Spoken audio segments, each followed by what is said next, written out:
नमस्कार दोस्तों। आज की कहानी का टाइटल है बदसूरत दुल्हन। असलम ने धड़कते दिल के साथ दुल्हन का घूंघट उठाया। घूंघट के उठते ही उसके अरमानों पर पानी फिर गया था। असलम ने फौरन घूंघट गिरा दिया। अपनी दुल्हन को देखकर असलम का दिमाग पूरी तरह से भन्ना गया था। वह उसे अपने ख्वाबों की शहजादी के बजाय किसी भूतहा फिल्म की हीरोइन लग रही थी। असलम ने दांत पीस लिए और दरवाज़ा खोलकर बाहर निकल गया। बड़ी भाभी बरामदे में टहलते हुए अपने रोते हुए मुन्ने को चुप कराने की कोशिश कर रही थी। असलम उनके पास गया। मेरे साथ आइए भाभी। भाभी का हाथ पकड़कर असलम बोला। हुआ क्या है? भाभी उसके तेवर को देखकर हैरान थी। पहले अंदर चलिए। असलम ने दुल्हन के घूंघट को झटके से उठाकर भाभी से पूछा। यही पसंद करके लाई हैं आप हमारे लिए? मुझे नहीं पता था कि तुम सूरत को अहमियत दोगे। मैंने तो सीरत परखी थी। भाभी बोली। आपसे किसने कह दिया कि सूरत वालों के पास सीरत नहीं होती? असलम ने जल भुनकर भाभी से पूछा। अब जैसी भी है इसी के साथ गुजारा कर लो। इसी में सारे खानदान की भलाई है। बड़ी भाभी नसीहत देकर चलती बनी। उठो यहाँ से और दफा हो जाओ। असलम ने गुस्से में मुमताज से कहा। मैं कहाँ जाऊँ? मुमताज ने सहम कर पूछा। उसकी आंखें भर आई थी। भाड़ में, असलम ने झल्ला कर कहा। मुमताज बेड से उतरकर सोफे पर जाकर बैठ गई। असलम ने बेड पर लेटकर चादर ओढ़ ली और सो गया। सुबह असलम की आंख देर से खुली। जब उसने घड़ी पर नजर डाली 9:30 बज रहे थे।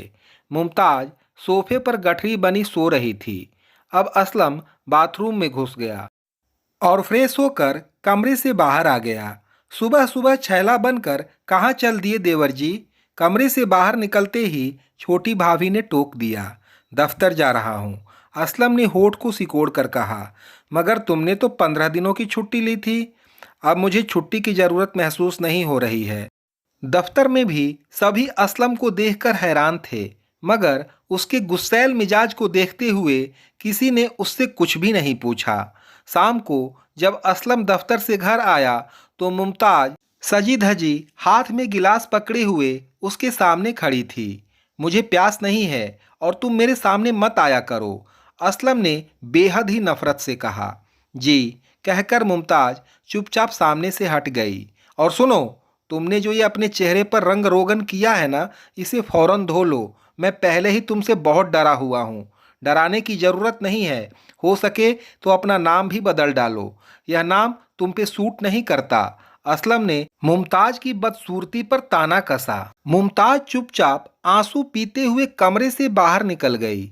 इसके बाद मुमताज ने खुद को पूरी तरह से घर के कामों में मसरूफ कर लिया। वह यह कोशिश करती कि असलम और उसका सामना कम से कम हो।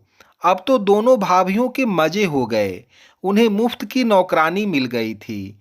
एक दिन मुमताज अपने कमरे में बैठी सब्जी काट रही थी। तभी असलम किचन में दाखिल होते हुए कहा, ऐ सुनो। जी। मुमताज उसे किचन में देखकर हैरान हो गई थी। मैं दूसरी शादी कर रहा हूँ। यह तलाकनामा है। इस पर साइन कर दो। असलम ने हाथ में पकड़ा हुआ कागज उसकी तरफ बढ़ाते हुए कहा। क्या? मुमताज ने हैरत से देखा और सब्जी काटने वाली छुरी से अपना हाथ काट लिया। अब उसके हाथ से खून बहने लगा था। जाहिल, असलम ने उसे घूर के देखा। शक्ल तो है ही नहीं, अक्ल भी नहीं है तुम में। और उसने मुमताज का हाथ पकड़कर नल के नीचे कर दिया। मुमताज आंसुओं को रोकने की नाकाम कोशिश कर रही थी। असलम ने एक पल के लिए उसकी तरफ देखा। आंखों में उतर आए आंसुओं को रोकने के लिए जल्दी जल्दी पलकें झपकाती हुई बड़ी मासूम नजर आ रही थी। असलम उसे गौर से देखने लगा। पहली बार वह उसे अच्छी लगी थी। वह उसका हाथ छोड़कर अपने कमरे में चला गया। बेड पर लेटकर काफी देर तक उसके बारे में सोचता रहा। आखिर इस लड़की का कसूर क्या है? सिर्फ इतना ही है ना कि यह खूबसूरत नहीं है, लेकिन इसका दिल तो खूबसूरत है। पहली बार असलम को अपनी गलती का एहसास हुआ। उसने तलाकनामा फाड़कर डस्टबिन में डाल दिया। असलम वापस किचन में चला आया। मुमताज किचन की सफाई कर रही थी। छोड़ो ये सब, आओ मेरे साथ। असलम पहली बार मुमताज़ से बहुत प्यार से बोला। जी, बस ज़रा सा काम है। मुमताज़ उसके बदले मिजाज को देखकर हैरान हो गई थी। कोई ज़रूरत नहीं है तुम्हें नौकरों की तरह दिन भर काम करने की। असलम किचन में दाखिल होती हुई छोटी भाभी को देखकर बोला। असलम मुमताज की बाह पकड़कर अपने कमरे में ले आया। बैठो यहाँ। उसे बेड पर बैठाकर असलम बोला और खुद उसके कदमों में बैठ गया। मुमताज, मैं तुम्हारा अपराधी हूँ। मुझे तुम जो चाहे सजा दे सकती हो।